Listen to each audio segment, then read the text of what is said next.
Workplace culture has been a real buzz phrase in recent times. We've seen organisations shift dramatically in the right direction as a result and benefit significantly from it. And we've seen some companies completely crippled because of a lack of it. And look, let's face it, in some instances, the narrative has been detrimental to the very issues it's meant to purport to fix. In other ways, though, the focus has helped spark some real much-needed change. The Respect at Work laws were passed just a couple of weeks ago.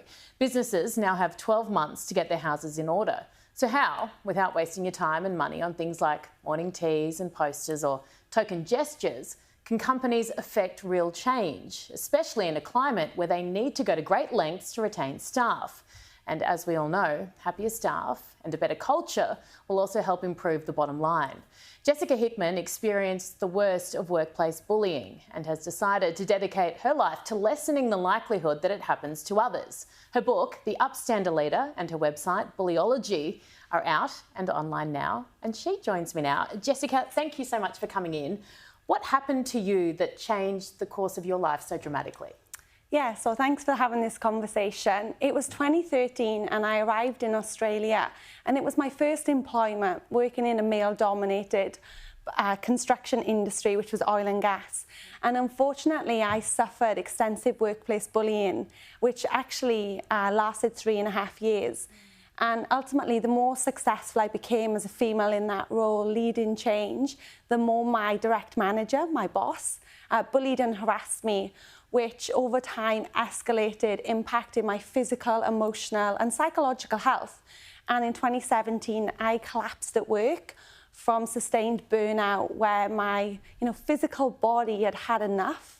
And that really led me on my mission. It was that moment of laying in a hospital bed on the other side of the world from friends and family that I realised how systemic bullying is in Australian workplaces, and really went on a mission by founding my business Bullyology to do research and education, but also build programs that could lead sustainable change, not just in the workplace, but schools, online, and even sporting communities, where bullying just perpetrates every aspect of our daily lives. Do you think it's more common in Australia, or it's a global issue, would you say? Look, bullying is a global issue, but when we look at stats from Safe Work, it says they've found through research that almost half of Australians will suffer bullying at least once in their working career. And that's just not good enough. Yeah. So it is really prominent across Australia, and there's a lot of old school behaviours that really need to change, along with our political leaders that really set the tone for how we behave. And recent reports in Parliament in New South Wales and Canberra, and even Queensland Police, have found systemic bullying in our authorities. So where does that leave us in modern workplaces?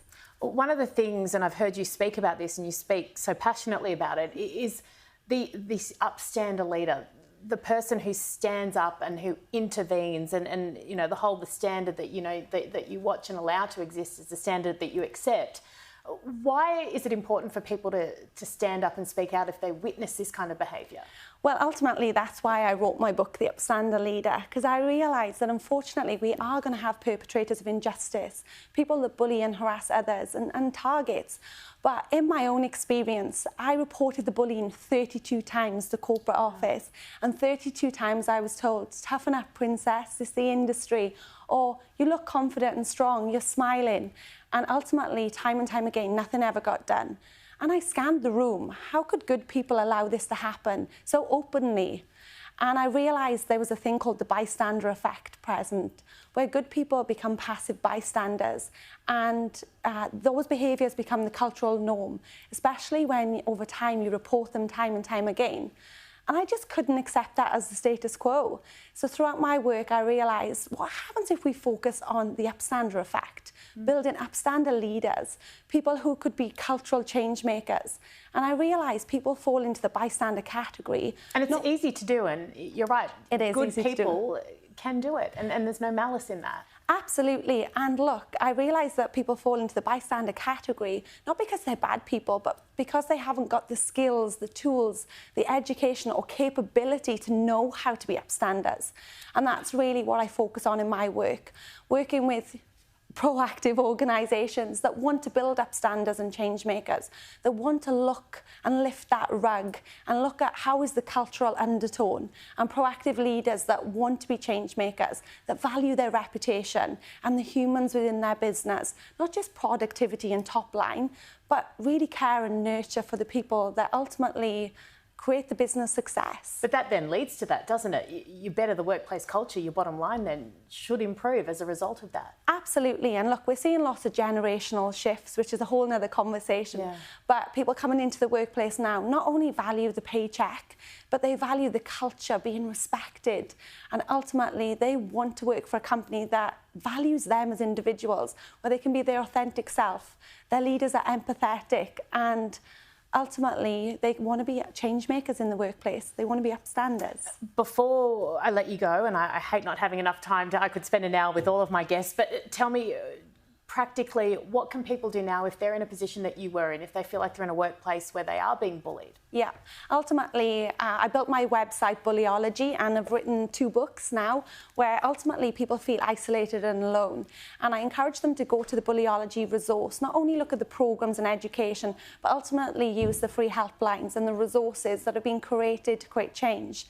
And ultimately, leaders need to do a pulse check in the workplace and actively observe the environment and consciously listen to their people. And really, I think 2023 is the time where people can actually value workplace culture and get the help and support they need. And get you into their organisation to help them do it. Absolutely. Jessica Hickman, thank you so much for your time and congratulations on what you're doing. Thanks so much. Thank you.